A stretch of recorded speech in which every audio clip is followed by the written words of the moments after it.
if this is too long and you don't read, then you're probably going to want to be an anime fan if you enjoy this, because it is really, really heavily inspired by like retro 80s and 90s classic anime. It's like a space opera in its storytelling, and the levels are kind of episodic in their storytelling and cutscenes and stuff.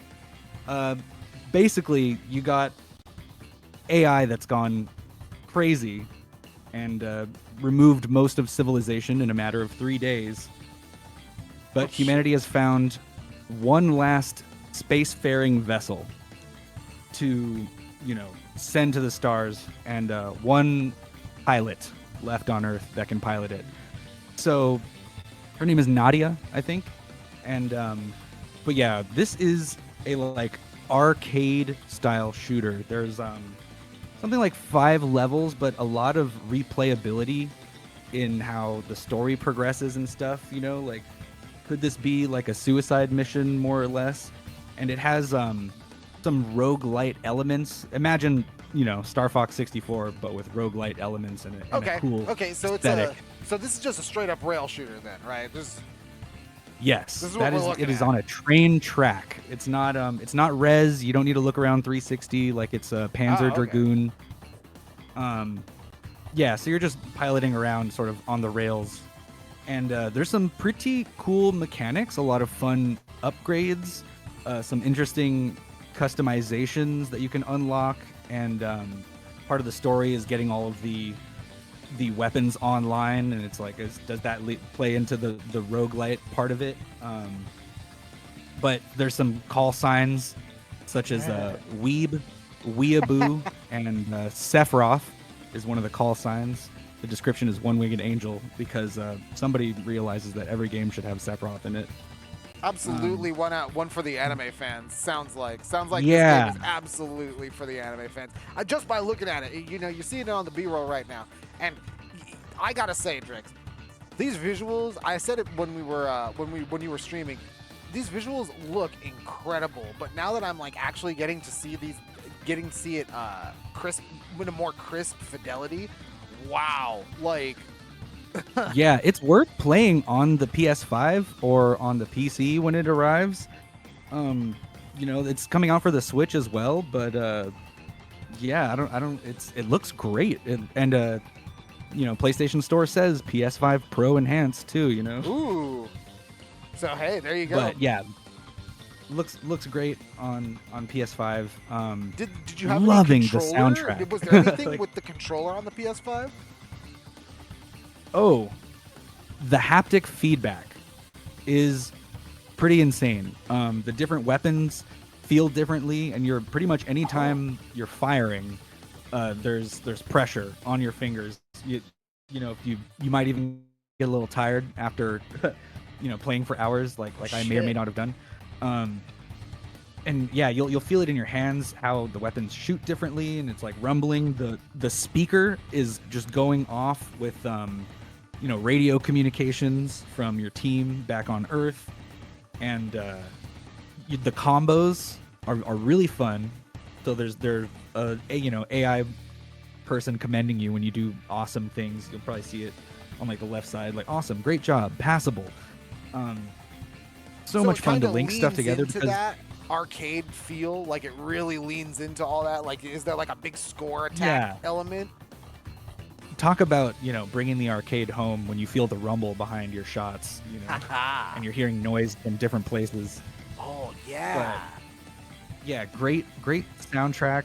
You may have just heard there's a J-pop artist named Itoki Hana that was featured, and the music is also done by a duo called Fat Bard, which a lot of cool guitar shredding, and there's actually an unlockable mode. There's a lot of stuff to unlock. You'll probably, if you play this, you're going to want to beat it at least 3 times, if not, Oh 5 to 8, wow. and maybe come back to it in a year.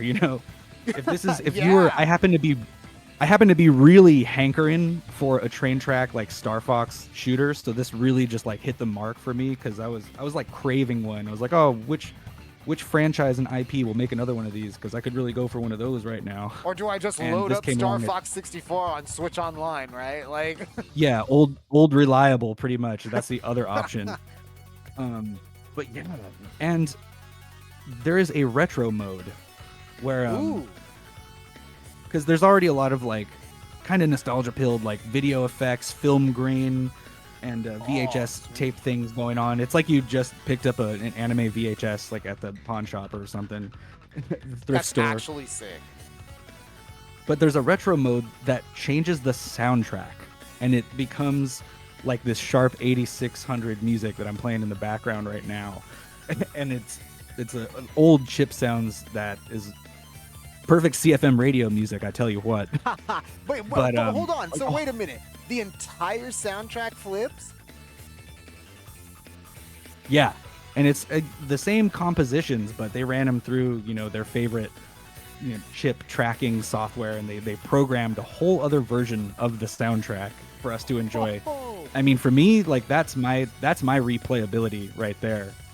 Wow. Some of the roguelite modes are like, okay, you get paired with a specific loadout that you can't change throughout your run through of the game. I don't think it pays off very much. Like you kind of there's ways to build up like your stats by playing the game over and over again, but like it doesn't feel as satisfying as some other like roguelites, because you're not going to be choosing a lot of like abilities or really customizing. You don't 2% increase in that, like 1.5% increase in the other thing. It kind of just does all the math for you. Like nothing But really definitely worth explosive? replaying for the soundtrack.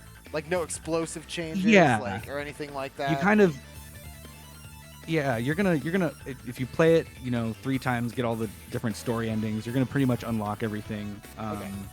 And you get like a new game plus, as well as a roguelite mode plus, so a couple different modes. But wow. for me, it's really the style that is going to keep me bringing back the music, the atmosphere. So if you're not into anime, it's probably not going to hit the mark for you.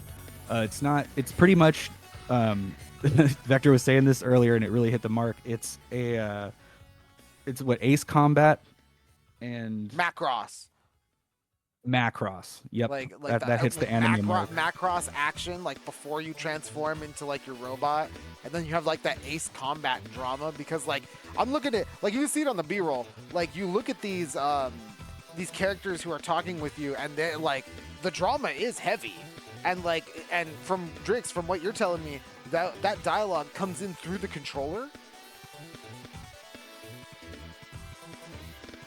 Yeah, a lot of it, especially in levels and stuff. Yeah, not usually during cutscenes, but yeah. And there's this cool mode that you're seeing right now in the B-roll where you can just turn off the UI and the visuals just look stunning. Yeah. Like anytime you do that. Yeah, it's kind of crazy for an indie game. It looks really good. I love how the character's portrait's in the corner, and like when you're moving, she like looks around. That's sick. Yeah.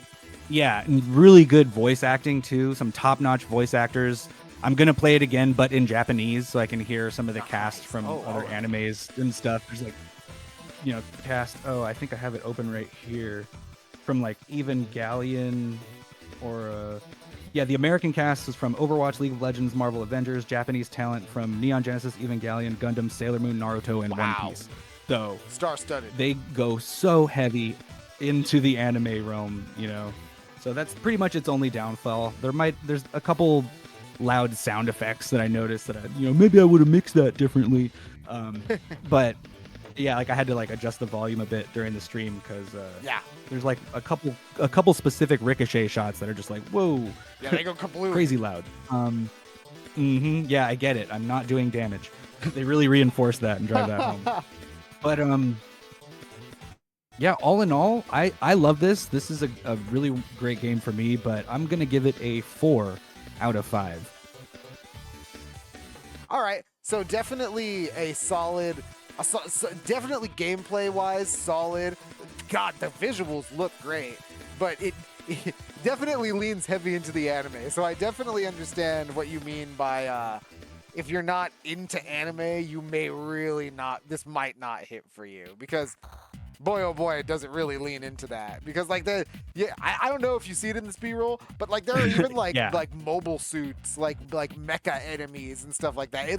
There's like super like beams and stuff like that. Your character in the corner is super anime. So like Yeah, the explosions look drawn, and I love that. oh, that is cool. Yeah, and I really enjoyed the haptic feedback too. That felt new and kind of different to me. Or I haven't played a lot of recent train track rail shooters, but yeah, I really enjoyed this one. Hell yeah. So Rogue Flight. What was that? Give it a 4 out of 5? You said 4 out of 5.